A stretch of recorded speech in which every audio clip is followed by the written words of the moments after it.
Bien, bonsoir à tous. C'est parti pour la cinquième boîte à questions. Ça faisait longtemps depuis l'hiver dernier. Hop, on va faire ça bien. Voilà, parfait. Alors merci d'avoir répondu présent pour la somptueuse et succulente fondue que nous allons partager ensemble. Fondue, je précise, bourguignonne. Elle est maintenant achevée et on va pouvoir approcher les questions qui sont dans la boîte, qui est juste derrière cet écran. Est-ce qu'une main innocente veut bien tirer au hasard ces questions qui sont autant de défis? Je rappelle le principe de la boîte à questions. Pas de limite, pas de tabou, questions anonymes et tirage au sort. Alors qu'est-ce qu'on a? Rabbin et explorateur. C'est possible pour l'interrogation. Un rabbin Indiana Jones, d'accord, un peu aventurier. Alors il y a une grande tradition en fait, faut que vous sachiez, de rabbins voyageurs. On peut en compter peut-être une quinzaine, une vingtaine de célèbres. Pour des raisons à peu près diverses, enfin pas à peu près diverses et variées. Le plus souvent, c'est l'exploration pour elle-même, c'est-à-dire rencontrer les communautés juives dans d'autres sphères que celles où on évolue, avec des surprises. Il y a des rabbins qui ont laissé même des traces, des recommandations, des initiatives de type dessiner un hérouve à Bayonne ou alerter des autorités à Paris. Mais depuis le Moyen-Âge, on trouve des rabbins qui explorent pour cette raison-là, et puis aussi des fois pour des raisons plus ascétiques, plus personnelles, à savoir l'exil, pour un peu expier je ne sais quoi, d'ailleurs qui les concerne, partir là où on n'est pas connu et se faire une cure d'humilité. Et le plus beau, c'est que certains ont même écrit et rédigé des carnets de voyage qui nous sont accessibles aujourd'hui, et c'est une manne évidemment d'informations redoutables. Donc rabbin explorateur, c'est possible, c'est plus trop le cas aujourd'hui, mais ça c'est général, d'accord, de pouvoir voyager seul, traverser des contrées dangereuses, inconnues. C'est pas exactement dans nos habitudes de vie. On imagine plutôt le rabbin sédentaire, mais il faut savoir qu'il y a des figures comme ça, un peu exceptionnelles, qui nous ont montré l'inverse. Benjamin de Tudel, Judas Lévi et beaucoup d'autres. Bien sûr, il y avait aussi l'idée du voyage, de rejoindre Eretz Israël. Ça a été une grande aventure. Je pense notamment à Judas Lévi. A-t-il atteint Israël ou pas? Là, c'est un débat d'historiens. Allez, question suivante. Elle était facile, celle-là. C'est juste une entrée en matière. Allez, on y va. Alors, pourquoi, en vertu de quoi la polygamie aurait été autorisée à l'époque et pourquoi elle ne l'est plus aujourd'hui? Je ne sais pas si on n'a pas déjà traité ça d'ailleurs. Ah, on l'avait traité. C'est possible, mais je vais y revenir et peut-être clarifier. Donc je reprends la question pour que tout le monde l'entende. Alors tu dis en vertu de quoi la polygamie était autorisée à l'époque, sans dire quelle époque, je pense que tu fais allusion au récit biblique. Oui. D'accord. Et pourquoi elle ne l'est plus. Oui. Alors, d'abord dans le récit biblique, si on est honnête avec le récit, on se rend compte que les schémas chez les patriarches et chez d'autres de bigamie ou de polygamie sont le résultat d'une contrainte à un moment donné. La contrainte classique, c'est la transmission et la fécondité, donc pas d'héritier à partir d'une épouse. En épouser une deuxième, est-ce une servante, est-ce une épouse? Ça, à chaque fois, le récit trouve les mots pour le dire. En tous les cas, il y a un enjeu formidable qui est, enfin terrible, angoissant, qui est, mais s'il n'y a pas d'enfant, qu'est-ce qu'on fait? Et ça, c'est pas, je dirais, propre au récit biblique, c'est une évidence dans ces temps reculés. Donc souvent, c'est ça. On se rend compte qu'au départ, il y a une épouse dans le récit biblique, et puis il y a la problématique de la transmission. Après, il y a d'autres formes d'accidents de parcours, notamment le cas Yaakov. Lui, il se retrouve avec 4 épouses, alors que c'est une seule femme qu'il voulait, c'était Rachel. Bon, il s'est fait avoir aux entournures, ça ne s'est pas passé comme il a voulu, son beau-père lui a fait épouser l'autre. D'abord, il a épousé Rachel ensuite, puis il y a eu des problématiques soit d'infécondité au départ, soit d'infécondité dans le courant de la vie maritale avec Léa. Bref, Jacob s'est retrouvé avec les 2 sœurs et leurs servantes respectives, total, 4 épouses, et la fratrie donc des enfants d'Israël va reposer sur ces 4 épouses, ce qui n'est évidemment pas sans problème. Je dirais même que toutes les dissensions entre les enfants d'Israël tiennent à la polygamie de Yaakov, parce qu'il y a comme une hiérarchie qui va s'installer, ceux de la mère qui se disaient aimés, ceux de la mère qui se disaient au départ aimés, ceux des servantes, c'est évidemment pas simple. Et bon, la suite, vous verrez dans le récit biblique, c'est connu, c'est compliqué, vente de Joseph, etc. Ensuite, vous avez la loi des rois, qui, et d'après la tradition orale, c'est même chiffré, dans la Torah, il y a l'idée d'un plafond. Un roi d'Israël, dans la figure qui est imaginée, vous savez que la Torah elle est ambiguë sur la question du roi. Quand je dis la Torah, c'est Deutéronome d'une part, et le récit qu'en est fait à la fin du livre de Samuel. C'est pas évident, donc, la figure royale, quoi qu'il en soit, elle est très cadrée, la personnalité du roi est très cadrée, son pouvoir est très cadré, et notamment pas beaucoup de femmes. Et la Gemara nous dit, la Mishnah nous dit, c'est maximum 18 femmes. Le roi David a été à peu près scrupuleux. Pour en épouser une 19e, il en aurait répudié à l'époque. Ça se faisait une des 18. Salomon a été plus, disons, plus imaginatif avec la loi, puisqu'il aurait eu l'équivalent d'un millier d'épouses. En tout cas, entre épouses et concubines, ça se répartit en plusieurs centaines ici, plusieurs centaines là. Okay. Alors on peut dire Salomon faisait du social. D'accord, il voulait donner un statut. C'est possible. Ça lui est reproché dans la prophétie. Comment on peut dire que c'est un sadique? Ah, ben ça c'est la construction des figures bibliques, c'est compliqué parfois. Hein. Alors si on est dans une construction qui idéalise le personnage, qu'on a tendance à faire, voire même en lecture mystique, on dira que tout ça procède d'une intention éminemment louable, d'un calcul saint et sacré, etc. Bon.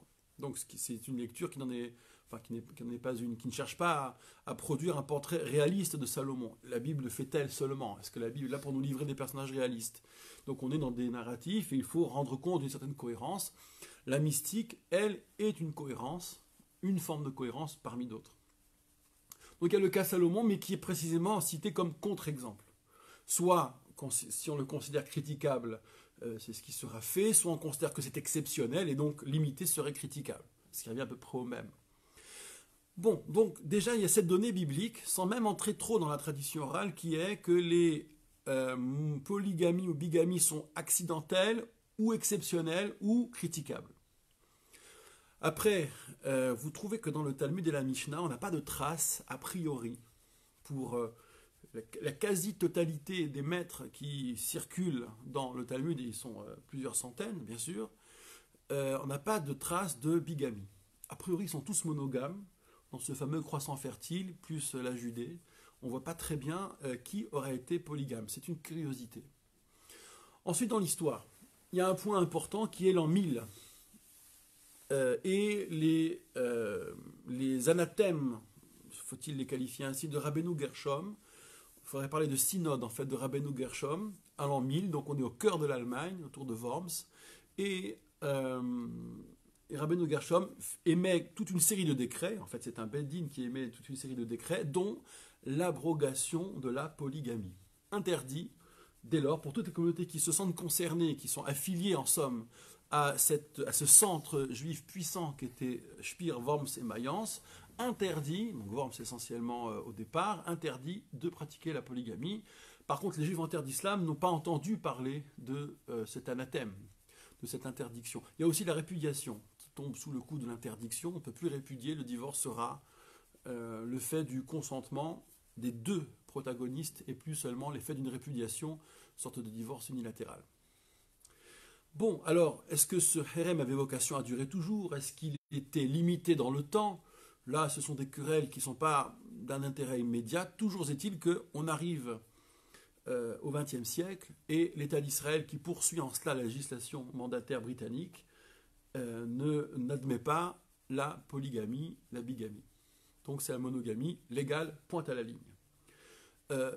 Il faut préciser que les juifs qui vivaient en terre d'islam, par exemple au Maghreb, par exemple, pour certains, pratiquaient encore la polygamie. C'était tout à fait admis. Et jusque dans les années, jusqu'à maintenant, pour ainsi dire. Enfin, en tout cas, les grands-pères de ceux qui vivent maintenant, pour certains, il y avait plusieurs épouses. C'est des cas pas exactement isolés, même si c'est évidemment marginal. Ça reste marginal. Problématique également pour les juifs du Yémen. Lorsqu'ils arrivent en Israël, ils sont polygames. Et l'État d'Israël on va dire, a adhéré au moule ashkénaze de ce point de vue-là, c'est-à-dire occidental. Donc c'est un point culturel très important. Israël contemporain s'est ancré dans la culture occidentale, a pris un parti très net en interdisant la polygamie. Et donc pour ces juifs du Yémen, c'est compliqué, ils arrivent avec 4, 5 épouses, et puis il n'y en a qu'une que l'État peut reconnaître. C'est un petit peu délicat. Alors il y a une petite nuance entre rite ashkénaze et séfarade, c'est que dans le rite ashkénaze, on ne pourrait pas théoriquement épouser une deuxième épouse, même s'il y a séparation de corps avec la première. Et dans le rite séfarade, on aurait pu trouver une ouverture. C'est une pomme de discorde d'ailleurs. Est-ce qu'il faut utiliser ou pas cette ouverture? Toujours est-il qu'aujourd'hui, par exemple, dans le rite hiérosolomitain, même pour les séfaradim, c'est-à-dire à Jérusalem, dans une ketouba, un contrat de mariage, il est notifié par écrit qu'en dépit de la marge de manœuvre qui serait offerte, le mari s'engage à ne contracter aucune union, même avec l'autorisation de sa femme. D'accord? Donc dans les faits, concrètement, on peut dire aujourd'hui qu'en 2019, la polygamie a totalement disparu. Depuis l'an 1000 en Europe continentale, à quelques exceptions près, en Provence, ça a un petit peu gueulé, ça a un petit peu protesté, je parle dans des siècles très reculés, bien sûr. En terre d'islam, ça a perduré jusqu'au XXe siècle, et aujourd'hui, donc, c'en est fini. Voilà comment ça fonctionne, la question de la bigamie, de la polygamie. Question suivante. Moi j'avais une question. Oui, pardon. Sur la nature de l'amour qu'on voue à Dieu. Alors, moi je sais par exemple qu'en cours de Kodesh, on nous avait dit que bien évidemment il y avait nos parents qui étaient à la base de notre venue, mais qu'il y avait bien évidemment Dieu qui était lié à tout ça. Et je me posais la question de savoir si... Déjà j'ai toujours été étonné qu'on tutoie Dieu dans les prières et qu'il n'y a à aucun moment on ne vous voit, je crois. Le vouvoiement, c'est pas en français. Ouais. En anglais, il n'y a pas. Ah, en hébreu, il n'y a pas de. Peut-être il n'y a pas de. Non, tu peux dire Elohim, mais c'est. Parce que c'est pluriel, mais encore, il n'y a pas. Ou quand tu dis Ado, Ouais. hein, c'est une marque de respect. Mais sinon. Mais dans la traduction, du coup, la traduction implique le tutoiement par contre. Ah, par contre, la traduction de l'hébreu en français, ouais. peut-être qu'on devrait vous voyer. Et du coup, je me posais la question, est-ce qu'on aime Dieu comme ses parents? Est-ce qu'on aime Dieu comme une instance qui dépasse tout? Est-ce qu'on aime Dieu... Enfin, c'est sur cette nature, en fait, de l'amour qu'on voue à Dieu. Bravo. Alors, c'est une question extrêmement difficile, Ouais. parce que la destination de cet amour est insondable, indéfinissable. Ouais. Donc quel est cet amour de quelqu'un que je ne sais pas définir? En plus, ouais. Sinon en négatif, en disant il n'est pas, il n'est pas, il n'est pas. Ouais. D'accord. Donc quel défi. Ouais. Néanmoins, il y aurait sans doute des amours à disqualifier. Ouais. Alors je reviens à la distinction qu'opéraient les Grecs, qui est très commode en fait, entre trois formes d'amour. La première forme, je n'ose dire le premier niveau parce que c'est vraiment des différences de nature, plus que de degrés évidemment. La première forme c'est philia, donc l'amour amitié, l'amour qu'on voue à ses proches, d'accord, donc, très ancré, etc., stabilisant possible. Et puis il y a ensuite l'amour passion, l'amour éros, l'amour désir, d'accord, qui peut inclure aussi le désir physique, éros. Et puis ensuite, troisième nature, ou troisième niveau, c'est comme on veut, agapé, l'amour inconditionné. L'amour de ce qui n'est ni mon père, ma mère, mon frère, mon ami. L'amour qui n'est pas une passion érotique, où la libido ne rentre pas en ligne de compte, qu'on appelle agapé. C'est par exemple l'amour de la vérité. Illustration, vous êtes amoureux de la vérité, vous êtes dans l'agapé, vous allez tout donner pour cette vérité et éventuellement parcourir le monde entier pour aller trouver celui qui détient une information qui relève de la vérité. Ça compte plus, vous voyez. Et il n'y a pas de calcul, il n'y a pas de retour. D'accord? Donc agapé. Alors, est-ce que l'amour pour Dieu, c'est de l'ordre de l'agapé? D'accord? Est-ce que ce serait ça l'idéal? Est-ce que se figurer Dieu comme son père ou son roi, autrement dit philia, est-ce que c'est bien raisonnable? C'est très limité, bien sûr, ce sont des figures d'emprunt, c'est une image d'amour. Mais même ce que suppose l'image, cette image-là, est aussi insuffisant. Ce n'est pas philia, ce n'est pas possible. Et en même temps, on est amené à le ressentir comme ça. C'est peut-être un premier apprentissage, c'est peut-être un début.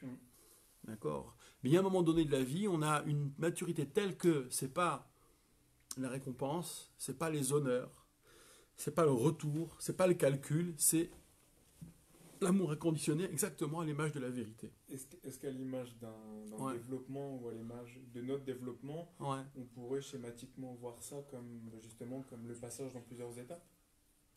Oui. Comme vous disiez au début, Oui. peut-être. Oui. Alors On a l'étape du mal Eros, à ici, il aurait Alors oui, mais a priori pas lieu d'être, quoique Ouais. il y a des expériences spirituelles. Ouais. Pour Sainte Thérèse d'Avila par exemple, Ouais. où on ne sait plus très bien. Est-ce que c'est pas aussi de l'éros, d'accord, où tout le corps est embarqué. Bon, c'est très très spécial. Je dirais que dans la tradition juive, on n'a pas beaucoup, si j'ose dire, flirté avec ça. Cette case-là, a priori, elle n'est pas problématisée en tant que rapport à Dieu, éros. Alors bon, je sais bien que on pourrait dire que tout est éros d'une certaine manière. Ça, c'est comment dire. Beaucoup d'hommes dans la femme qu'on choisit aussi. Après, on peut aussi. Il y a forcément une partie de Dieu dans la femme que l'on choisit pour faire sa vie avec. Attends, je vais revenir à ça parce que Ouais. c'est intéressant ta remarque. Ouais. Il y a un autre point, il y a un autre texte qui est assez édifiant là-dessus, c'est le Cantique des Cantiques. Shir HaShirim, pour parler justement de l'amour. Alors non pas de l'humain vers Dieu, de l'individu vers Dieu, mais de l'assemblée d'Israël vers Dieu. En tous les cas, c'est la grille de lecture des sages du Midrash et du Talmud. De dire que ce bien-aimé et cette bien-aimée qui se languissent dans un propos en apparence décousu, qui est en fait de la poésie et de l'imaginative. On par analogie, on passe d'une émotion à l'autre. Il y a parfois même des tournures très érotiques. Et donc, le langage, c'est le langage de l'éros. Et a priori, on ne peut pas comprendre, même si c'est une allégorie, on ne peut pas comprendre l'allégorie si on n'a pas un vécu, sinon ce sont que des mots. Pour décrire des saveurs, pour décrire des sensations, pour décrire des formes, pour décrire toutes ces images qu'on trouve dans le Cantique des Cantiques. Et comment cette allégorie-là, elle signifierait donc, elle pourrait nous faire penser par association, par comparaison, à l'agapé. Ça, c'est un vrai problème sur le Cantique des Cantiques. Pourquoi avoir eu recours à cette image-là, en quoi elle est signifiante. Et là, c'est une nouvelle voie. Quand je te disais, par exemple, que la tradition juive, c'est pas trop occupée d'Eros, en réalité, il y a un livre biblique qui est en plein dedans, et qui, je sais pas, dans la question que tu poses, de la relation à Dieu. Et donc, il faudrait travailler un petit peu. Là, j'ai pas la solution toute faite. En tout cas, j'ai pas de solution, pour ma part, satisfaisante. Alors après, tu poses une autre question. Tu dis, quand on choisit quelqu'un, ça serait un peu un partenaire le vecteur pour la vie, tu quand on dis... choisit un partenaire pour la vie, ça serait le vecteur qui nous amène à Dieu, parce que dans cette personne-là, il y a une partie de Dieu aussi. Ça veut dire que aimer et là, pour le coup, une femme, c'est accéder à Dieu, c'est ça que tu voudrais dire? Ou une femme aimer un homme, c'est accéder à Dieu? Ça veut dire on est amené à désirer donc, notre femme, mais qui détient en elle une partie de Dieu, donc c'est indirectement un vecteur vers Dieu. Est-ce qu'il n'y aurait pas une implication J'entends la somme de vecteurs que tu essayes de faire. Ouais. Mais est-ce que tu crois à ce que tu dis? Est-ce que tu le ressens? Non, c'est simplement une question. C'est simplement une question. Du coup, que j'avais même pas avant, qui vient de merci avec ce que vous disiez. Alors, il y a une histoire de latérité. Ouais. C'est peut-être, alors, sans parler d'amour ou de sentiment amoureux, de l'essayer de caractériser, filiaros agapé, il y a d'abord une expérience de l'altérité. Ça veut dire que tu as face à toi une conscience autonome. Quelqu'un qui, s'il est dans la proximité, peut éventuellement interagir avec toi, peut-être même penser à travers toi de certains moments, mais fondamentalement et radicalement, il n'est pas, elle n'est pas toi. C'est sa conscience, ce sont ses choix, c'est sa perception, etc. Et je dirais que tout le sel de la vie à deux, c'est le hiatus qui a entre ces deux consciences, qui n'en forment pas qu'une. Quoi qu'on en dise. Il y a une communauté de destin, il y a, on pourrait même dire sur un plan plus terre à terre, il y a même un contrat, il y a un engagement. Pour autant, on a bien deux consciences autonomes. Et cette expérience-là, de quelqu'un qui nous échappe fondamentalement, qui n'est pas notre machine, qui n'est pas notre objet, mais qui est bien un sujet, c'est l'autre.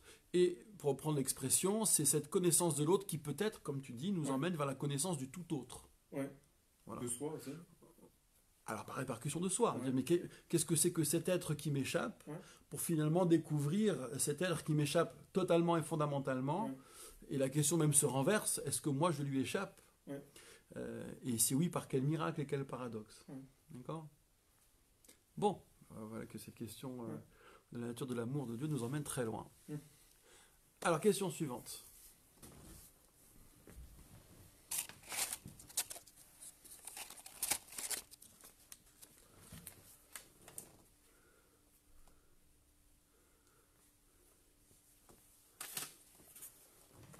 Qu'est-ce qu'il y a?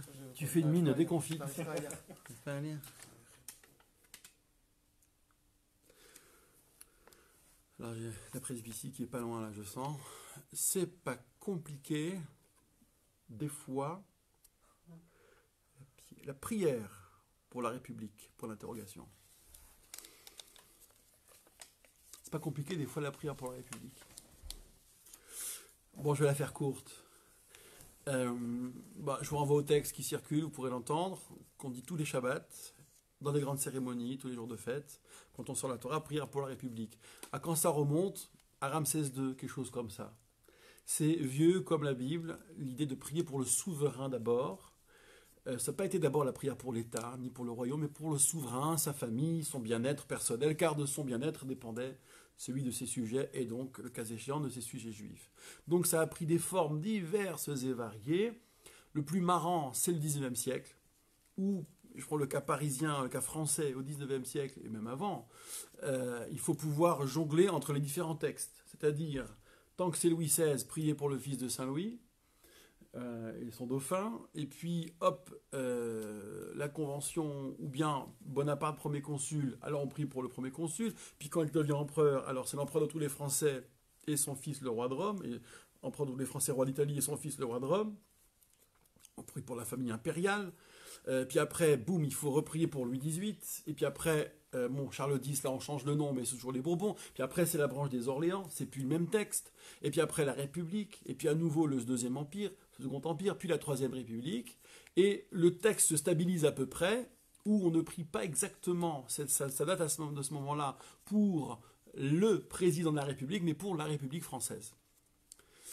Et donc, issu de cette période-là, le texte que nous avons, qui est un petit peu vieillot, c'est vrai, qui sonne un peu 14-18, moi me posait difficulté, justement par son caractère par trop patriotique, fleur au fusil. On a l'impression d'un texte de 1914.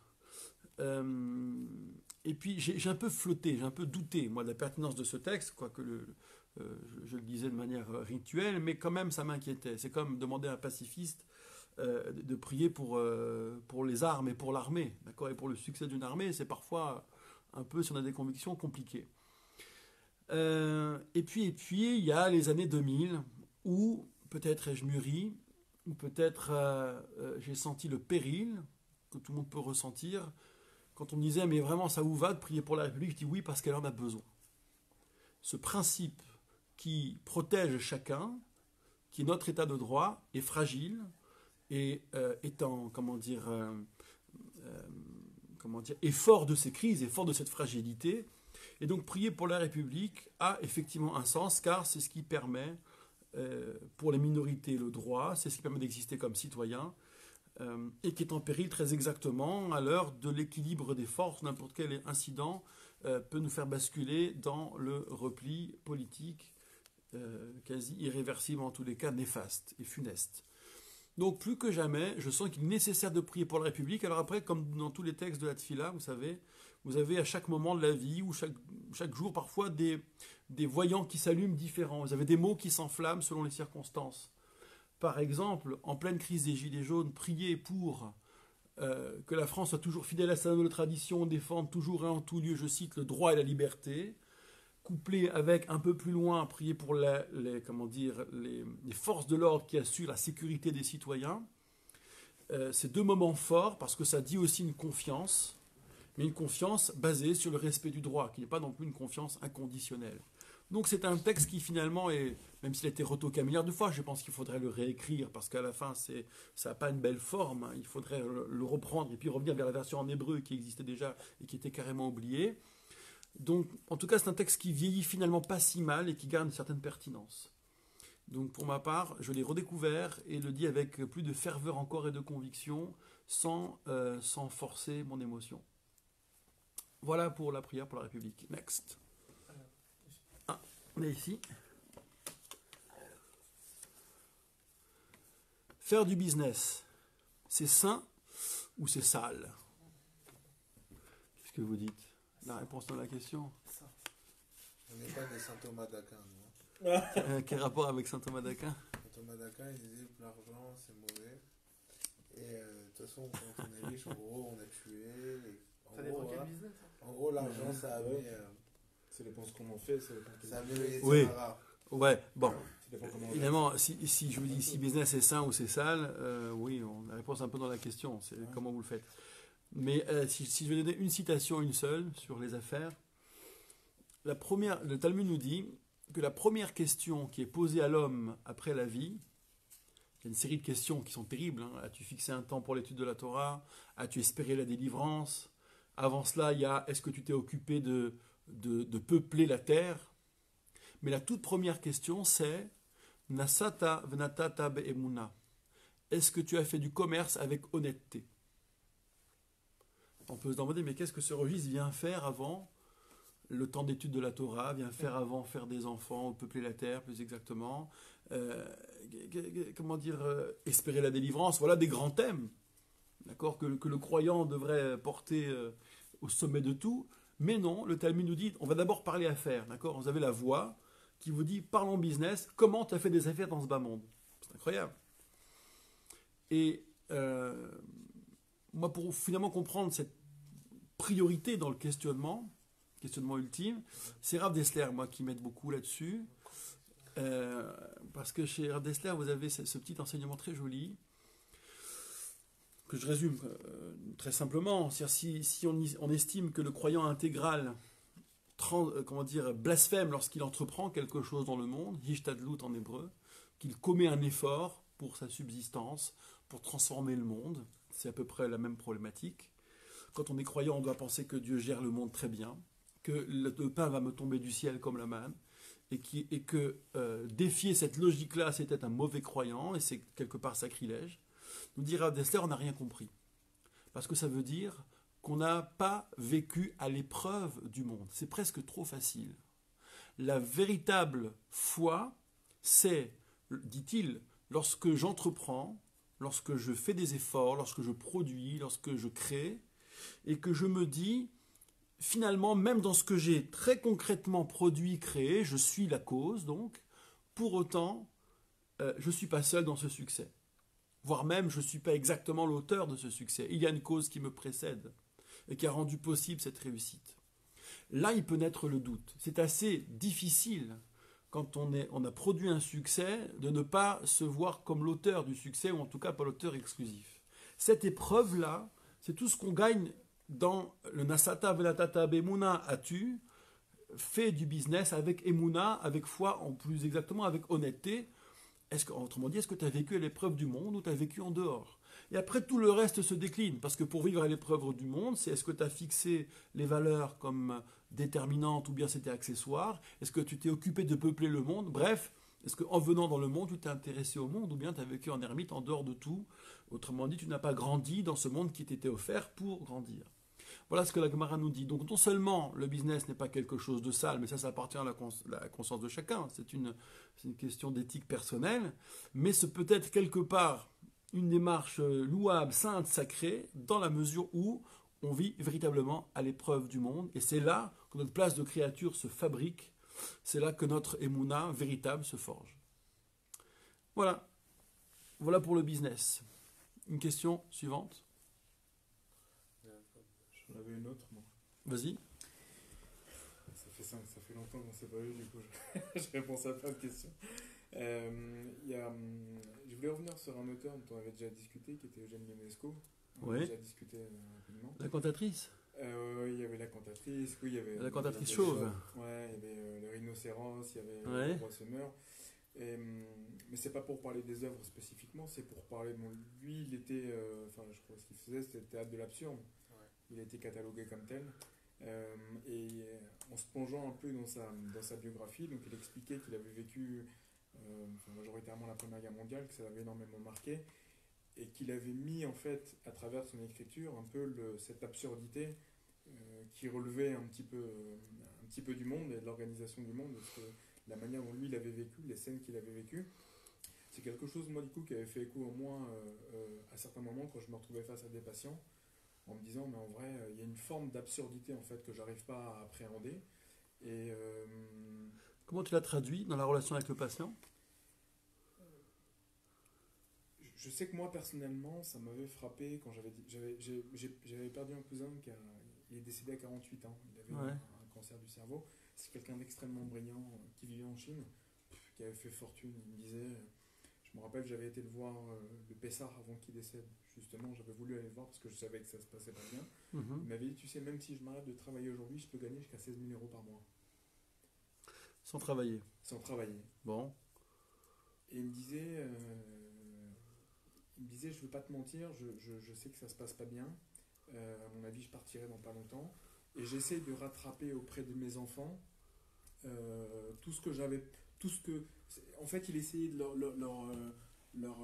leur inculquer des choses, mais à grande dose.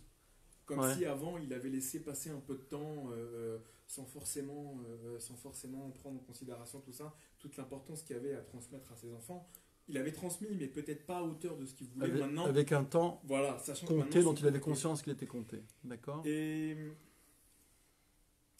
c'est cette scène qui m'a dit, mais enfin, au final,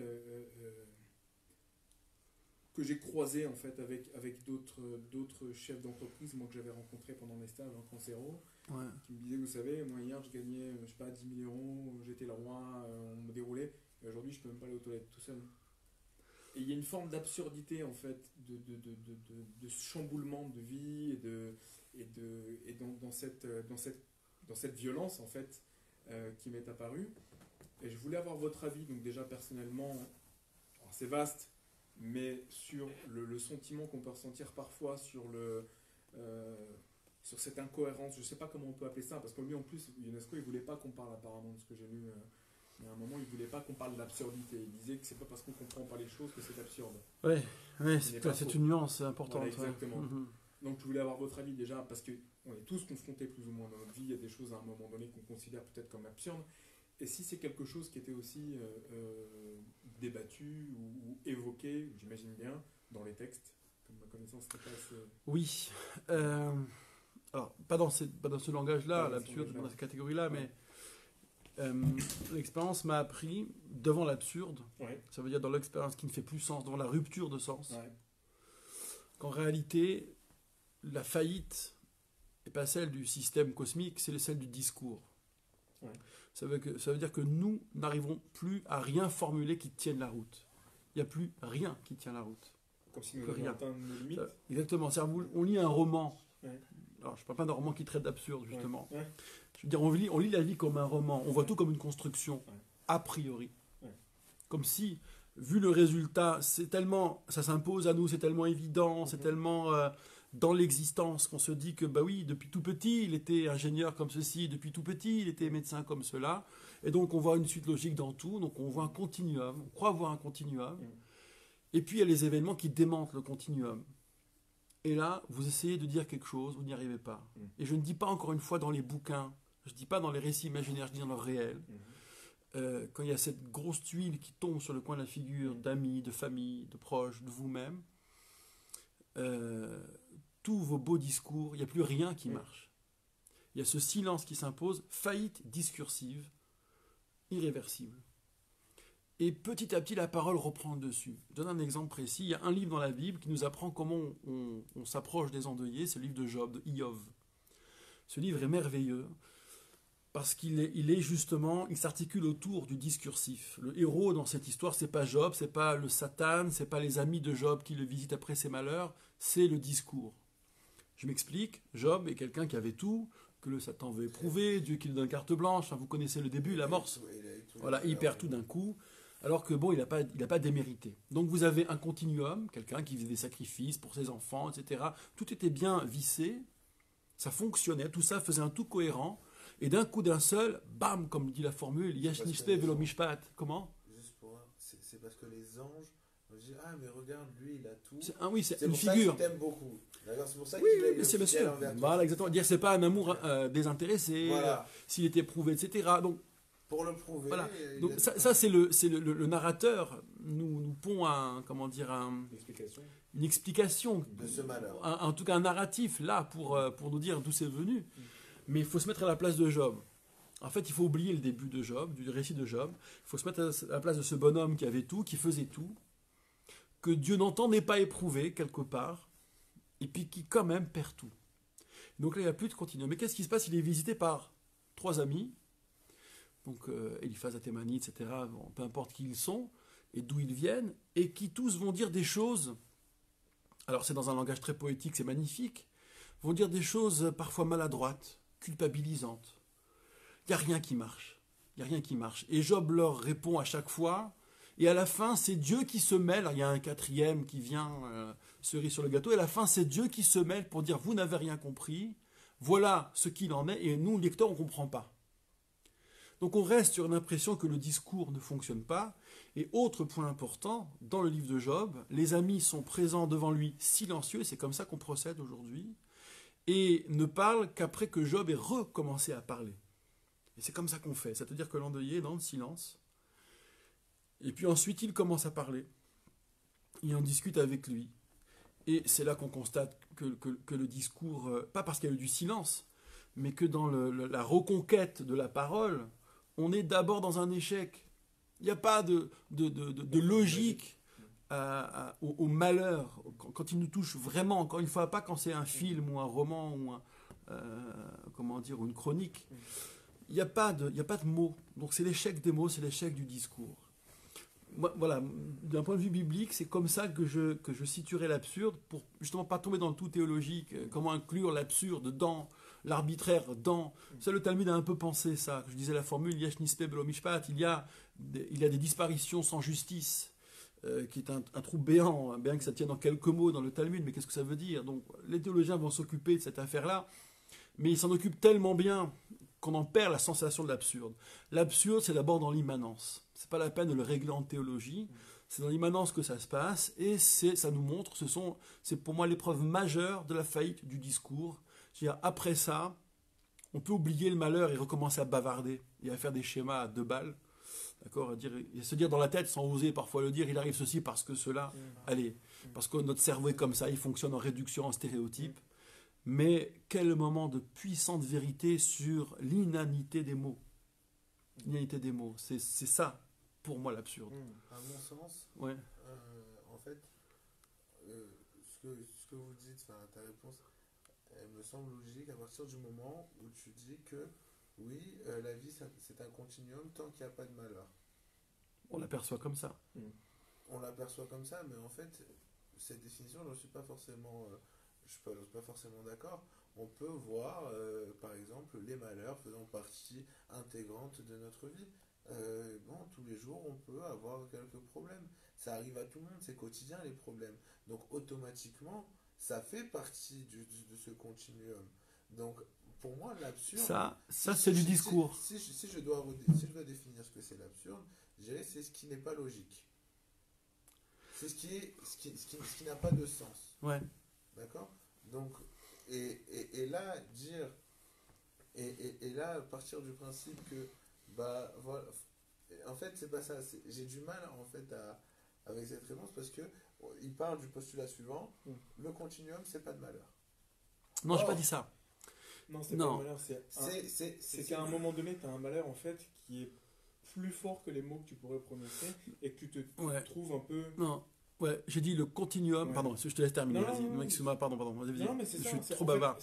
je repensais à des choses, effectivement, et vraiment, ce que vous disiez, je me retrouvais dedans. Ça veut dire qu'à un moment donné, il arrive un truc, et alors, soit face à des gens, effectivement, des gens décédés, ou au final, moi, pour avoir vécu ça d'un membre de ma famille proche, quand je me retrouvais après vers des gens qui avaient perdu, j'avais rien à dire, en fait. Donc je disais rien. Parce que c'est comme un...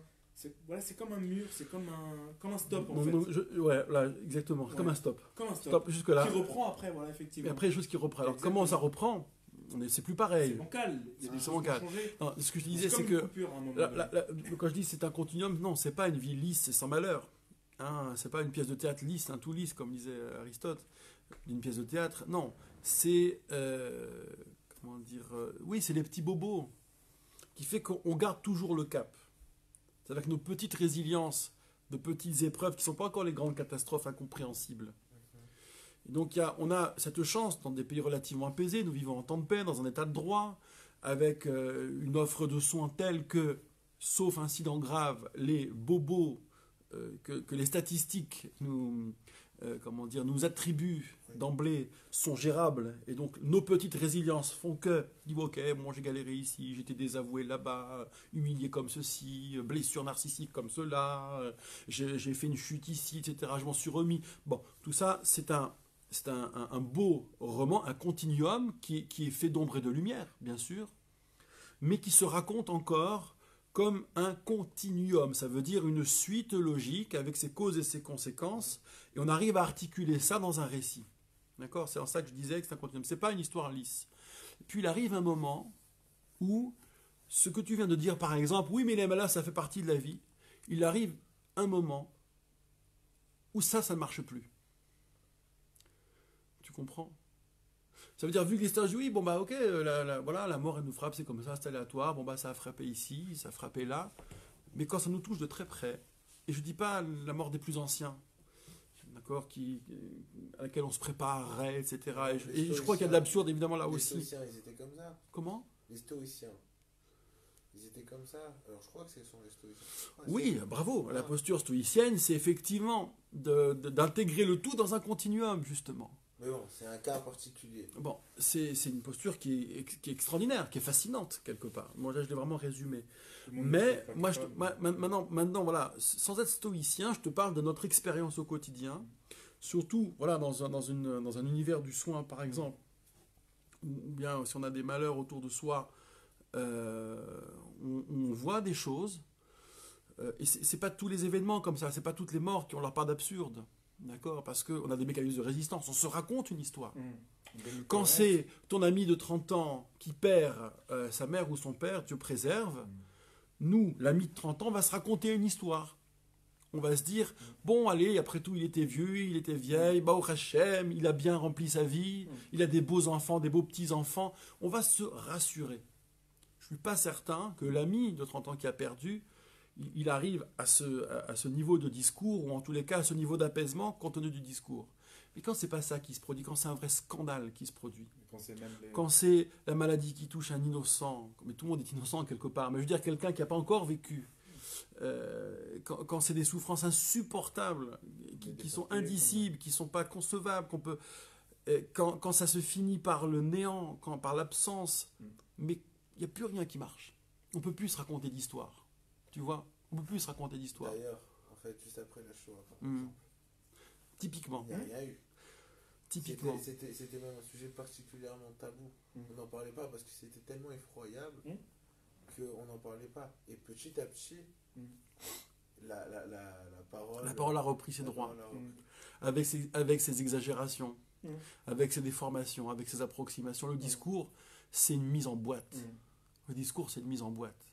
C'est que tu vas raconter l'infiniment complexe et l'insondable avec tes mots à toi, avec tes petits arrangements. C'est ça le discours. Les discours, c'est des petits arrangements. Le discours humain, le discours psychologie sociale, il nous disait qu'on était quotidiennement en recherche de stabilité. C'est un peu ça. Bien sûr. Quotidiennement en recherche d'une certaine Alors, le silence consécutif à la Shoah, des premières années, voire des premières décennies, il avait deux facteurs. Il y avait le silence de ceux qui ne voulaient pas parler parce qu'ils se disaient qu'ils ne seraient pas entendus et que c'est trop énorme. Il y avait parfois un fond de culpabilité d'avoir survécu ou bien d'avoir survécu dans des conditions peut-être troubles. Il y a plein d'histoires, bien sûr. Voilà, bien sûr. Donc il y a 1000 raisons pour ne pas parler, pour se dire, bah, c'est pas grave, je mourrai avec cette histoire, mais comme il n'y a personne pour l'entendre, comme c'est indicible, je ne dis rien. Et puis après, il y a l'effet aussi de sidération. D'être dépassé parce que c'est quelque chose voilà, parce qu'on a, même en imaginant, c'est des choses qu'on a du mal à s'imaginer. Je pense tellement exploser c'est ça en fait la cohérence. Qu'il s'agisse de témoins ou de témoins eux-mêmes, il y a un moment où on se dit que les mots vont tout abîmer. Que les mots risquent d'abîmer la mémoire. Et pourtant on n'a que ça. Et pourtant à un moment donné, il faut que le discours revienne, malgré tout. Il faut que ce mensonge revienne. pour la stabilité, pour la transmission, pour plein de raisons. Voilà sur l'absurde. Allez, on va s'en faire encore une ou deux, rapidos.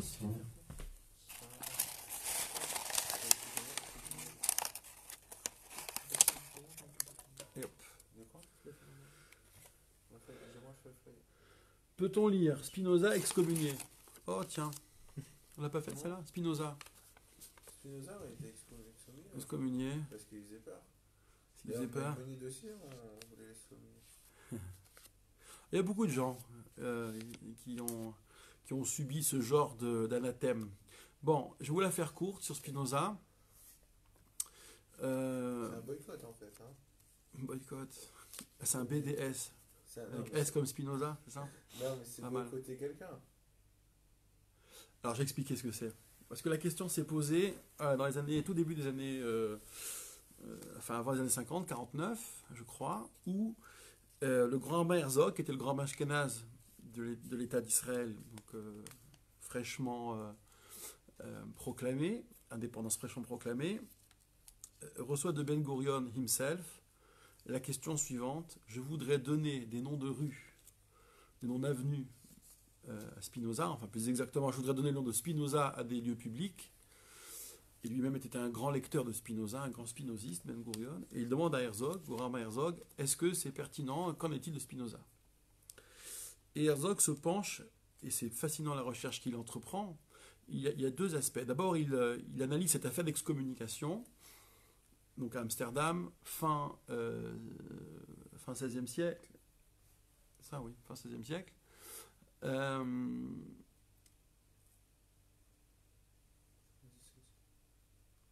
Donc, en gros, ce qu'il dit, le pivot de sa réflexion, c'est que le fameux cherem, la mise à l'index qui prévalait à l'époque talmudique, ne se pratiquait plus dans cette période-là. Elle était déjà caduque. Cette procédure, elle n'existait plus vraiment. Donc, ce n'est qu'une mesure symbolique.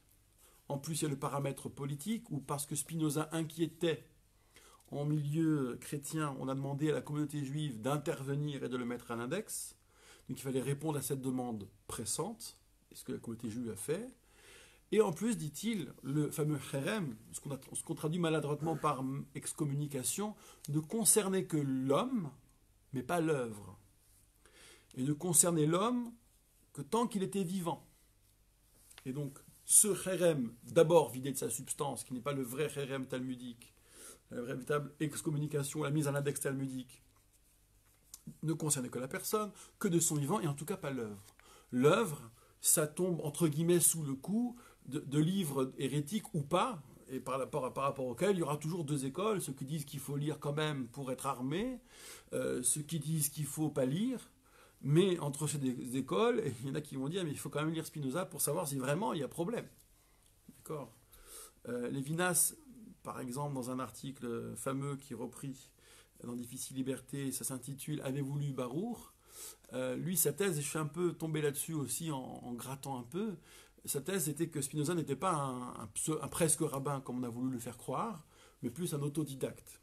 Quelqu'un qui a, au niveau des sources juives, J'ajoute qui s'est formé lui-même et qui ensuite a développé sa pensée. J'ajoute que parmi les maîtres qu'il aurait croisés, qu'il aurait eu, un certain Saül Mortera notamment, il n'avait pas désavoué véritablement sur les contenus. Et on est dans une très belle séquence de la transmission rabbinique, qu'on appelle celle des sages d'Amsterdam, où beaucoup d'anciens conversos, c'est-à-dire de juifs convertis de force au christianisme, ayant fui donc l'Espagne, le Portugal, ayant atterri à Amsterdam, eux-mêmes, leurs enfants, leurs petits-enfants reviennent au judaïsme, et souvent sont très lettrés, sont férus de philosophie, de kabbale, des sources médiévales, et c'est à cela que les rabbins doivent répondre, eux-mêmes qui sont descendants de conversos pour la plupart. C'est le cas de Spinoza, Uriel d'Acosta et quelques autres. Et donc c'est dans ce magma puissant, culturel, intellectuel que Spinoza évolue. Donc quelque part, comme phénomène, il n'est pas surprenant, ce n'est pas une excroissance complètement contre nature, compte tenu du contexte socio-culturel et politique.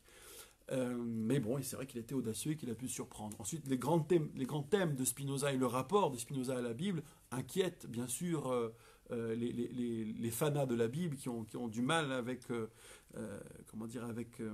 avec la critique biblique plus tard, ou bien la critique que pose Spinoza sur les sources, sur qui est l'auteur, etc. Mais ça, c'est presque anecdotique. C'est la question de savoir si Spinoza s'exprime d'abord en direction du judaïsme ou bien dans l'universel, et s'il s'exprime en tant que philosophe ou en tant que philosophe juif. Ça, c'est des questions qui sont d'un intérêt moyen, mais qui à la rigueur se posent. Bref, est-ce qu'on peut lire Spinoza excommunié? Je dirais que, d'abord, l'idée d'interdire des lectures, pour ma part, elle m'est complètement pénible. C'est un non-sens. Si vous avez peur de lire un livre, c'est vous-même qu'il faut interroger, pas tellement le livre, si vous n'êtes pas à l'aise avec ça. Si vous vous sentez d'obéir à quelqu'un qui vous interdit de lire un livre qui lui-même ne l'a pas lu, et qui ne sait pas de quoi il en retourne, c'est toute la chaîne d'obéissance qu'il faut interroger. Ça, c'est un autre problème. Après, conseil d'amis, Spinoza, ça s'étudie avec un maître, avec un guide. Tout seul, c'est un petit peu difficile. Et c'est évidemment, à partir de Descartes, aller jusqu'à Spinoza, une lecture, puis ensuite Nietzsche, une lecture absolument édifiante et structurante. Donc, si j'ai à recommander de lire Spinoza, parce qu'il n'y a rien qui l'interdit formellement, en tout cas pas cette affaire de pseudo-communication, c'est avec un guide, bien sûr, et avec beaucoup de persévérance. La communication à l'époque, Oui. c'était surtout une peur, en fait, que c'était surtout, enfin, ce que j'ai cru comprendre, que notamment Spinoza ou Maïmonide, Oui. en l'occurrence, représentaient un danger pour la communauté et une déviance. Oui. D'accord? C'était pour ça. C'est Et déstabilisant. Oui. maintenant, aujourd'hui, en Israël notamment, l'excommunication, elle est surtout utilisée lorsqu'un mari ne veut pas donner le guet à sa Oula, ça n'a rien à voir, c'est autre chose, ça. C'est pas du tout. Non, des fois le mot est un peu usité, mais c'est tout Parce à fait qu'on- différent. on dit ça, hein, comment on appelle ça? Les mises en index, Oui, mais ça apporte un nom. le shaming en anglais. Oui. Ben, en Israël, c'est pas la même chose. Oui. Ça veut dire qu'on prive d'un certain accès à la vie religieuse, on fait une pression, bien sûr. Mais c'est pas le kherem. Si tu veux, la mise Non, à c'est l'index pas le talmudique, kherem. c'était très puissant. C'était vraiment les gens, ils étaient plus dans la communauté du tout. Enterrés ailleurs, on n'entendait plus parler, ni eux ni leurs enfants. C'était vraiment le. Dire enterré même dans. Ah, bien sûr. Terminé. Ils Et n'étaient qu'est- plus dans la qu'est-ce qui communauté. justifie À l'époque un du kherem? Talmud, s'entend. Qu'est-ce qui justifie un kherem Oh, bah ça. à l'époque? Intelligence avec l'ennemi, parfois pour des fractures idéologiques. Ah ouais? Je sais pas, moi, sadducianisme, karaïsme et autres dérives schismatiques. Oui, il y avait plein de motifs. Ok. Et alors, Mais voilà, le cas Spinoza, c'est une pâle imitation d'un ancien procédé. Bon, pour Maïmonide, c'est plus délicat. Il y avait une vraie querelle. C'est autre chose. Maïmonide, il est dans la sphère rabbinique, lui, vraiment. C'est pas un original, Non, d'accord? mais Simplement, il est intellectuellement très courageux et donc déconcertant parce qu'il offre une approche rationaliste et c'est contre la pensée magique qu'il se bat. oui, mais Et c'est pas- très féroce, la pensée magique. Schneur Zalman, par exemple. Oui. Il y a eu aussi ce genre Oui, de mais pensée avec le ça- code de Vilna. oui, bien sûr. Parce que Ce genre c'était- d'amabilité. mais c'était un contexte Ouais. bien particulier. Il y en a qui. Ouais. Bon, il faut connaître l'histoire pour vraiment. Oui, bien Mais sûr. bon, mais- Non, c'est un procédé. On met le mot kherem dessus, mais c'est pas le vrai kherem. Ce sont des D'accord. mises à l'index, des anathèmes de pure forme. D'accord. Je dirais aujourd'hui des éléments de langage dans une stratégie de communication. C'est d'un autre temps. Franchement, y aller comme ça par anathème aujourd'hui, c'est pas très très sérieux. Alors dans le cadre des blocages sur le get, c'est autre chose. D'accord. En termes plus contemporains, on dira technique de shaming, c'est-à-dire de pression exercée, mais voilà, c'est d'un autre temps tout ça. D'accord. Hein. J'ai maintenant moi, Hmm. une question. Hmm. Bon, je pense avoir la réponse, mais je vais être sûr. Est-ce qu'il est possible, dans certaines conditions, de perdre sa judaïté? Alors ça c'est un débat théorique intéressant. Parce que normalement, Ouais. moi, Ouais. si je réfléchis avec ma logique, étant Mhm. donné qu'on est avec une âme juive, c'est ça en fait pour moi la possibilité aussi, Mhm. c'est qu'on est avec une âme juive. Mhm. D'accord? Donc, comment est-ce possible? Donc, moi, ma réponse, ça serait non. D'accord? Si je pars de ma logique, ça serait non, parce qu'elle elle reste. Peu importe les pires horreurs qu'on ait pu faire, qu'on ait pu commettre, pour moi, on reste juif toute notre vie, peu importe la crapule que l'on a pu être dans le passé et qu'on a pu être toute notre vie. Non, pas une crapule juive, hein, rassure-moi. Bien sûr. D'accord, ouais. Mais donc, est-ce qu'il existe des cas bien précis ou des Et on exceptions? peut décider de ne plus être juif sans être une crapule. Non, je veux dire, On peut décider de c'est pas un enjeu moral, c'est ça que je veux on dire. peut décider de C'est pas ne plus idéologique. être juif, Ouais. mais objectivement, par exemple, imaginons, demain je me convertis dans une autre religion, le christianisme ou autre, vous me considérerez quand même comme un garçon juif qui s'est converti, qui lui ne se considère plus comme juif, mais au regard, aux yeux de la communauté, même aux yeux de Dieu, je suis considéré quand même comme juif. Est-ce qu'il y a du coup des situations dans lesquelles on peut perdre, au sens thoraïque du terme, sa judaïté? Alors, si je mets de côté la mystique et je reste sur le champ de la halakha pure, pendant longtemps j'ai cru que c'était admis, acquis et unanime. C'est pas unanime. En général, l'adage talmudique qu'on va ressortir, c'est Israël, enfin Pishechata Israël hu. Un Israël, on dirait aujourd'hui un juif, bien qu'il commette ce qu'il commette, il est toujours Israël. Et donc on pourrait dire que dès lors que la matrilinéarité en l'occurrence est établie, bon on est juif quoi qu'il advienne. Et c'est l'avis de nombreux décisionnaires à travers les siècles jusqu'à aujourd'hui. D'accord. Mais ce n'est pas l'avis de tous. Il existe des positions déjà médiévales, il faudrait que je les creuse en fait. D'où vient ce déni ou ce manque de curiosité à cet endroit? Ça c'est une grande question. Qui ont pensé l'inverse, qui ont considéré que quelqu'un qui avait abandonné consciemment, en conséquence, non pas qui avait été dès l'enfance, ce qu'on appelle Tinok Shenishba, capturé, ravi à l'amour de ses parents pour être élevé ailleurs et donc déjudaïsé par la force des choses, ça c'est autre chose. Attends, c'est un choix personnel. Voilà, mais celui qui personnellement choisit d'abandonner la foi de ses pères, est-ce que ça a une incidence sur son identité juive? Ou bien est-ce que, quelle que soit l'incidence sur l'identité juive, nous avons à admettre cette décision et pour les communautés très fermées organisées du type médiéval, à considérer qu'il est sorti de la communauté, donc on ne s'occupe plus de lui comme tel. Donc il y a des positions qui considèrent qu'il peut y avoir une sortie du judaïsme. Il pourrait y avoir une sortie du judaïsme. Mais je ne les ai pas suffisamment travaillés pour te donner les raisonnements à l'œuvre qui travaillent sous ces arbitrages-là. D'accord? Parce que comme toi, j'étais complètement acquis à l'idée que l'identité juive est complètement intangible, qu'elle est, comment dire, qu'une fois qu'elle est donnée ou qu'elle est acquise, on ne peut pas en sortir, quoi qu'il advienne. Quoi qu'il advienne. D'accord? Or, alors, par exemple, l'expérience des conversos, c'est intéressante. Des juifs qui fuyant donc l'Espagne, le Portugal, qui reviennent au judaïsme parfois 1-2 générations après. Comment ça marche? Est-ce qu'il faut se reconvertir? Est-ce qu'il faut faire un mikvé? Il y a des clauses pour ça. Il y a parfois un mikvé requis, une immersion dans le bain rituel. Alors, pas forcément au titre de la conversion radicale fondamentale, mais Mishum Chavrout, enfin voilà, un titre un peu plus accessoire.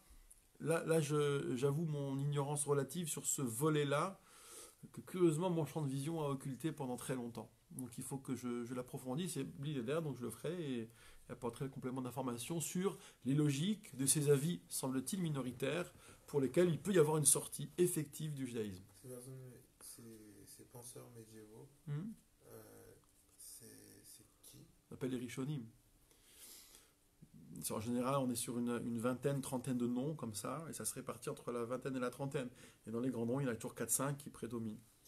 Donc je ferai un état des lieux concret, je ne vais pas dire de bêtises maintenant, et surtout, encadrant bien cela et en disant les raisonnements qui sont à l'œuvre. D'accord. Pourquoi ce serait intangible pour les uns, pourquoi il peut y avoir sortie pour les autres. Mais sachez que les deux positions existent, même si la position de la sortie, a priori, c'est pas qu'elle n'existe plus dans la halakha contemporaine, mais elle n'est pas très pensée. Et en tout cas, elle n'est pas médiatisée, c'est le moins qu'on puisse dire. Allez, une toute dernière pour la route. Alors, je peux rebondir sur un... Oui, alors ce sera toi, la dernière pour la route. C'est pas sur le fond en tant que tel, mais sur la manière dont a été abordée la réponse. Ouais. Dans toutes les questions qu'on se pose aujourd'hui concernant la Torah, on se réfère à des textes qui parfois sont commentés justement par des saints, par des rabbins, etc. Et où les commentaires diffèrent. Merci pour les rabbins, les saints, les rabbins, ok. J'aime cette apposition, elle est très plaisante. Et les commentaires diffèrent. C'est normal, ouais. Oui, donc les commentaires diffèrent. Donc à partir du moment où les commentaires diffèrent, où se placer? Parce que on peut dire, ah bah lui il a dit ça, alors moi je fais comme ça. Et par contre, quand ça m'arrange un autre truc, quand quelque chose d'autre m'arrange, je prends ce qui m'arrange de tous les côtés. Premièrement. Et deuxièmement, moi en tant que personne qui regarde tous ces commentaires-là, je me dis, bah si eux commentent, pourquoi moi aussi je pourrais pas commenter à ma manière? Bravo. Et pourquoi eux auraient raison et pas moi? J'adore cette question. Alors, je vais la prendre en deux temps, parce qu'il y a bien deux temps dans ta question. Elle est magnifiquement posée. D'abord, tu dis, j'ai une impression de bazar exégétique. D'accord? Vu d'ici, je ne sais pas, avec du recul, ou vu ce que je ressens devant le discours rabbinique, j'ai l'impression que sur chaque chose, il y a des commentaires divergents, que c'est anarchique, ça va dans tous les sens, et qu'on peut au fond quasiment presque dire à chaque fois une chose et son contraire. Comment je fais pour m'y retrouver? Est-ce que finalement, ça ne reviendra pas à faire sa cuisine en prélevant ici et là? Ça, c'est ta première question, d'accord? Alors, il manque un élément qui pourtant est très cher, c'est la méthodologie. En vrai, cette impression de bazar formidable n'est qu'une impression. Si on devient un peu plus expert, et tout le monde est invité à l'être, tout le monde peut en être. Il ne faut pas se laisser confisquer l'étude par des gens qui vont te vendre du bazar pour te dire, tu vois, tu n'as rien compris, donc soumets-toi. Ça, niet, c'est plus pour le 21e siècle. Tu peux devenir expert, ça veut dire tu apprends à traduire, tu apprends l'exactitude des mots, tu apprends à maîtriser, à ne pas te laisser dompter par un texte, mais le dompter le texte. D'accord? Essayer de comprendre qu'est-ce qu'il dit exactement sans plaquer ta grille de lecture. Bref, tu affines ta méthode et tu vois un peu quel a été le cheminement de tel commentateur, de tel commentateur. En général, c'est pas vrai qu'on peut dire tout et son contraire. On peut, dans l'interprétation, par exemple, je prends une Mishnah, dégager 2-3 familles de commentaires. Moi, par exemple, quand je fais un cours de Mishnah le jeudi soir sur Avot, je vais me frapper tous les commentaires médiévaux et Renaissance que j'aime, qui ont pignon sur rue, parce qu'ils sont occupés d'interpréter le texte, et en général, ça se rassemble en 1, 2, 3 grands axes. Il n'y a pas 36 axes. D'accord? Après, tu as des commentaires de surinterprétation, qui vont utiliser les textes pour faire du discursif, des effets oratoires, mais pour la bonne cause, hein, pour quasiment dans une perspective poétique ou de conviction, de séduction d'un auditoire. Mais c'est pas du limoud en yiddish, je dirais, c'est pas du lernen à proprement parler. Donc ça, il faut pouvoir l'écarter tout de suite. Enfin, c'est bien pour l'homélie, c'est bien pour l'art oratoire, c'est bien pour la séduction, pour vibrer, mais c'est pas de l'étude. En tout cas, ça ne dit pas la réalité du texte. Donc déjà, mettre de la méthode et atteindre soi-même un degré relatif d'expertise, ça permet d'y voir plus clair, de voir comment les textes sont travaillés, et de voir ensuite que, dans le concret, pour savoir comment on fait, puisque c'était la fin du premier volet de ta question, il y a aussi une méthode. Il y a aussi, dans la synthèse, il y a une méthode qui consiste à, c'est le travail des décisionnaires contemporains, à évaluer les majorités, à les dégager, et à proposer des arbitrages, et tu verras que sur les grandes questions d'aujourd'hui, il peut y avoir 2, 3 avis, mais il n'y a pas 36. D'accord? Tu vas avoir l'avis positif, négatif, l'intermédiaire, ou à peu de choses près, mais tu n'en auras pas 36 000. Hein? Je ne sais pas, on parlait l'autre fois du don d'organes. Bon, il y aura 2 grandes écoles, a priori, en tout cas 2 grandes formes de synthèse, et on oubliera les intermédiaires à la force des choses. Donc c'est vrai que c'est très déconcertant. C'est aussi le poids de l'exil, hein, de la vie en diaspora, qui est un petit peu morcelé. C'est aussi une richesse, c'est aussi une force. Parce qu'un problème sur lequel on a réfléchi 50 fois différemment, pour finalement se regrouper en 3 familles de pensée sur un même problème, c'est quand même extraordinaire. Ça a permis de décortiquer la chose. Il ne faut pas avoir peur de la complexité. C'est vrai que le produit simple, hein, le prêt à pratiquer, le mode d'emploi de la pratique, l'abrégé du Shulchan Arour comme ceci ou comme cela, c'est un produit encore qui est un peu un fantasme. Ça veut dire la réduction qui mettrait d'accord tout le monde. On n'en est pas encore là, bien sûr. D'autant que les questions sont nouvelles, d'autant que... Donc il faut laisser aussi la machine historique mûrir. Hein, la synthèse n'est pas encore très mûre, ou l'esprit de synthèse n'est pas encore très mûr.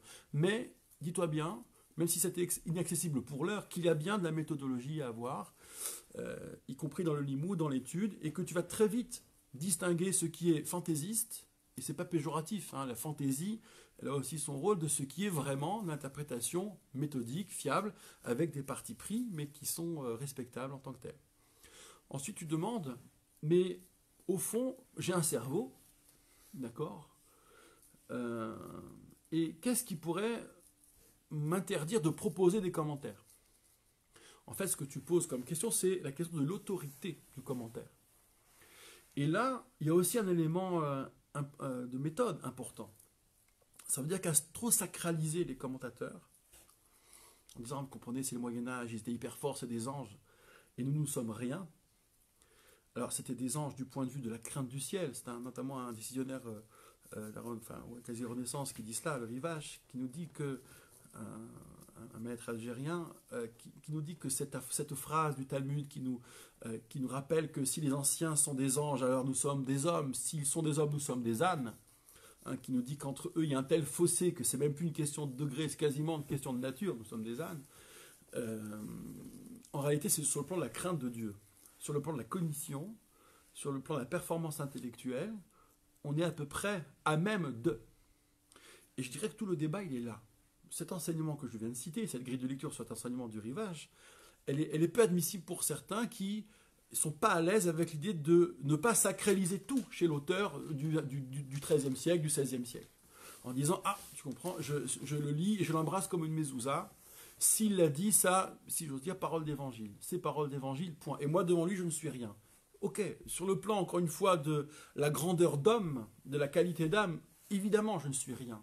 Mais sur le plan de l'étude, tu prends un texte, tu fais ton cheminement, ton cheminement, il est cohérent, tu le critiques, tu le fais critiquer, tu le confrontes, et puis tu vois. Par exemple, quand tu étudies le Chumash, la paracha de la semaine, par exemple, et que tu l'étudies vraiment dans un souci de trouver une cohérence du récit, pas de rendre réaliste, parce que c'est souvent pas ça dont il est question, mais tu veux trouver une cohérence du récit, donc tu travailles les expressions les unes après les autres, comme un collier de perles qui s'enfile. Tu regardes le commentaire de Rashi, tu te rends compte que Rashi s'est posé toutes les questions que tu t'es posées dans ton cheminement. Que pour arriver du début à la fin du verset, tu t'es posé 20 questions, tu te rends compte qu'à chaque carrefour, où la question est-ce qu'il faut dire comme ça ou comme ça, Rashi se l'est posée, et qu'il est intervenu avec une petite touche de commentaire de rien du tout, parfois avec un sourire, en citant un midrash un peu rigolo, mais en réalité qui prend en charge la question que tu t'es posée. Donc d'abord, tu admires le génie de ces exégètes, d'accord, mais surtout, 21e siècle, tu as la chance d'avoir toutes les tentatives, y compris les tentatives les plus modernes, qui prennent en compte aussi l'étude scientifique du langage. Un exemple de la modernité, du fait qu'ils aient pu prévoir ce qui allait se passer à l'avenir. Non. Un cas précis. Personne n'a prévu ce qui allait se passer à l'avenir. Ça, c'est un fantasme, ça. On peut faire la prospective, on peut l'anticiper, mais l'écrire à l'avance, ça ne marche pas comme ça. On lui dit chez un proverbe qui est Yod ou Nein, c'est oui ou c'est non. D'accord ? On n'est pas dans le. On peut avoir aussi une approche très pragmatique. Non, ce que je parlais, moi, c'est dans l'étude du texte. Et, là où tu passes, ils sont passés. Que ce soit Ramban, que ce soit Rashi, etc. Et ils se sont affrontés, même. Entre Ramban et Rashi, c'est connu. Enfin, pas directement, mais par commentaire interposé. Donc aujourd'hui, tu as tous les outils. Ça veut dire tu as les médiévaux, tu as la Renaissance, tu as l'outil éventuellement de l'approche historico-scientifique. Il faut quand même regarder ça. Ça ne veut pas dire faire un acte de foi dessus, ni détruire son propre acte de foi, mais simplement il faut regarder cette matière pour savoir quoi en faire. C'est pas toujours très passionnant, mais il faut regarder. Et puis aujourd'hui, par exemple, on a un commentaire que j'aime beaucoup, c'est la Bible commentée sous l'égide du Mossad Rav Kook, par exemple, où ils font un travail vraiment d'étude du langage, d'étude du texte littéraire, de voir un petit peu comment ça fonctionne. On n'est pas là pour faire de l'apologie ou de la théologie, mais de voir le texte, ce que dit le texte, ce qu'il est lui-même, sans que j'y mette tout de suite des kilomètres de mystique et des couches par-dessus. Bon, aujourd'hui, on a tous ces outils-là. C'est merveilleux. D'accord ? Donc, je dirais qu'aujourd'hui, en plus de ton commentaire, tu as tout ce que tel auteur isolé au cœur du Moyen-Âge, qui ne communiquait avec quasiment personne, sinon son petit cercle, lui n'avait pas. Tu vois ? Donc, tu as un avantage considérable, bien sûr. Et alors, imaginons qu'avec tout ça, toute la matière qui a été créée, je ne suis pas d'accord avec un des commentaires. C'est possible, imaginons. C'est possible, bien sûr. C'est possible. Alors, comment ça se passe ? Comment ça se passerait ? Alors d'abord, il faut s'armer de courage. Hein, d'accord ? Oui, il faut s'armer de courage. D'humilité aussi, hein, pour bien vérifier qu'on a vraiment quelque chose d'inédit. Il est étonnant, c'est vrai, que faire des grandes découvertes que personne n'a pensé alors que des auteurs ont peut-être utilisé le mode de lecture qui serait le tien, donc ne pas l'avoir vu est surprenant, mais en même temps, pourquoi pas. Alors, de quoi s'agirait-il? D'une lecture qui aboutit à une conclusion pratique différente? C'est ça ta question? En disant tel commandement, c'est pas comme ça, mais c'est comme ça? Voilà. Bon. Alors là-dessus, je dirais que la fabrication de la halakha, elle fonctionne sur deux pieds. Et c'est très intéressant.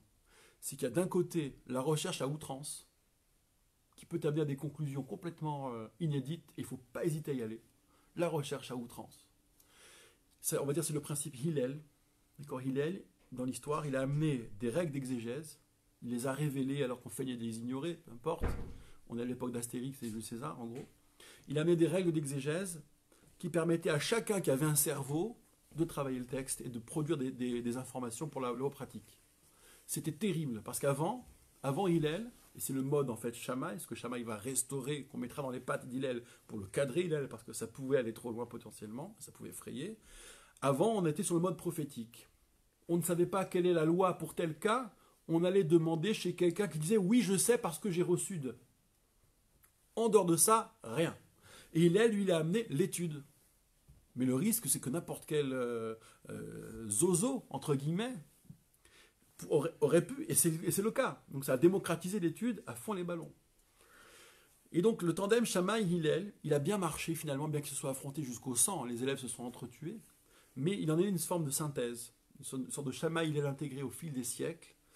Et je dirais que la tradition tanaïtique, celle de ceux qui animent la Mishnah, 1er, 2e siècle, elle procède de cette synthèse. Un peu de Shammai, un peu d'Hillel, ça veut dire recherche à outrance et en même temps fidélité à une transmission. Et trouver un équilibre entre les deux me paraît pas tout à fait déraisonnable. D'accord ? Je trouve que c'est bien. Maintenant, être que dans le mimétisme traditionnel, comment dire, bon, évidemment, c'est sclérosé, c'est dangereux. Il y a un moment donné où ça sera insupportable, ça pourrait être insupportable, et ce serait une chape de plomb très compliquée. On est un peu parfois dans ce mode-là, c'est excessif. Comment dire, la création à outrance, ça donnerait l'impression d'une rupture permanente et d'un mode d'étude incontrôlable, alors qu'il faut aussi penser la collectivité, la continuité et la cohérence. Donc un bon équilibre des deux, tu vois, créativité et encore une fois recherche à outrance, mais en même temps, il faut aussi pouvoir s'inscrire dans une transmission et une fidélité à la pratique rabbinique. Dans ton cas précis, c'est moi j'obtiens une conclusion différente, dissonante. Je vais quand même me ranger de manière pratique à la majorité. D'accord ? Tout en n'étant pas d'accord. Je ne vais pas me mettre à être d'accord avec la majorité. Je vais dire, il est important qu'une majorité se dégage. Il est important qu'on joue le jeu de la majorité, sinon chacun, et c'est déjà assez groupusculaire et conflictuel comme ça, sinon chacun partira dans son sens. Ça marche ? Voilà. Bravo les amis. Je vous remercie pour ces magnifiques questions. En plus des questions tirées au sort, les vôtres étaient vraiment prodigieuses. Et je vous donne rendez-vous à la prochaine. Razak.